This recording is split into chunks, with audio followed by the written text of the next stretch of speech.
Roads ran like rivers late yesterday as two brief storms blasted North Everett. Water backed up into classrooms, locker rooms, music rooms, the theater and performing arts center at Everett High. Math teacher Kristen Giebert lives nearby. I'd never seen it rain like this. It was something. Somebody with a rain gauge in our neighborhood said they had like almost 4 inches of rain over the course of the day. Workers dried up and disinfected the grounds today. School officials wouldn't let our cameras in to see, but they said the damage was superficial. They also said the situation could have been much worse if the storms had lasted longer. North Everett is notorious for flooding. School facilities director Mike Gunn. Should we be concerned about the city's infrastructure and something like this happening again? I'm pretty sure the neighborhood here in North Everett is going to have a lot to say about that too. But we would absolutely like it, the system to have the capacity that this wouldn't happen. Public Works officials say 2 hour-long storms, one at 12:30, the next at 5:30, dumped more than 3.5 inches of rain over just a few blocks. Today, crews repaired pipes damaged from yesterday's deluge, and while the city has made significant improvements to its stormwater systems in recent years, Public Works spokeswoman Kathleen Baxter says they couldn't plan for this. The city's been building a system that should be able to manage the amount of water that you could expect in a 100-year flood event. This one was more than that. And as the water recedes on this rare weather event, there will be no rain day tomorrow. There will be math tomorrow, and hopefully they're working on their homework tonight. Yes, there will be school tomorrow, and officials are still trying to figure out how to make up for this rain day later on in the year. In Everett, Eric Wilkinson, King 5 News. So we know a microburst caused the flooding throughout Everett, but what exactly is a microburst? Meteorologist Rich Marriott breaks it down for us.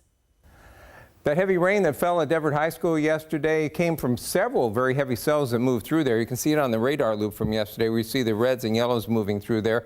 The heaviest one seemed to move through about 6 o'clock yesterday evening. That produced a rainfall rate somewhere between 1 and 2 inches of rain. Probably dropped something a little less than a half an inch of rain, but it did so quickly that it overwhelmed the drainage system. And as we look live at the Seattle waterfront, not a bad afternoon shaping up out there. No, not at all. A little bit clearer than what we saw last night. Craig Herrera here with our first look at the forecast. Oh, man, yesterday. Interesting 24 hours. Crazy, right? Yeah. Even all weekend, really. You know what? Hey, we still have the chance for some of those isolated showers to move over to the east side. Look at this time lapse, Auburn. Look at those clouds just continuing to push through. We do have some scattered showers and isolated thunderstorms over the mountains. I also wanted to show you this. Camp Muir up about 10,000 feet on Mount Rainier.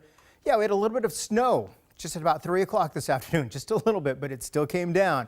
Hey, how about the rainfall totals? Very impressive, especially for parts of the Kitsap Peninsula. One of these spots here on this map, Bremerton, about 0.6 of an inch of rain over the past 12 hours. Some lightning strikes down to the south as this system, this low, is moving to the east. So you can kind of make out this counterclockwise rotation around the center of the low.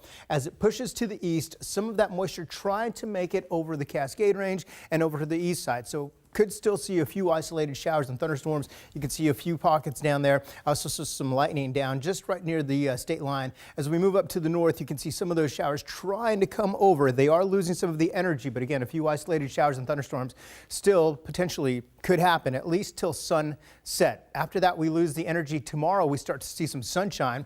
Futurecast, 8 o'clock tomorrow morning, we will wake up to some fog, some clouds. By the afternoon, you have plenty of sunshine. That's 6:30 on Wednesday. Fast forward to late Thursday, more showers in the forecast. Joyce, 7-day forecast coming up in just a bit. All right, we'll get back to you shortly. So if you want the weather forecast at your fingertips, we invite you to download the new King 5 app. Just text the keyword app to 206-448-4545 for a direct link.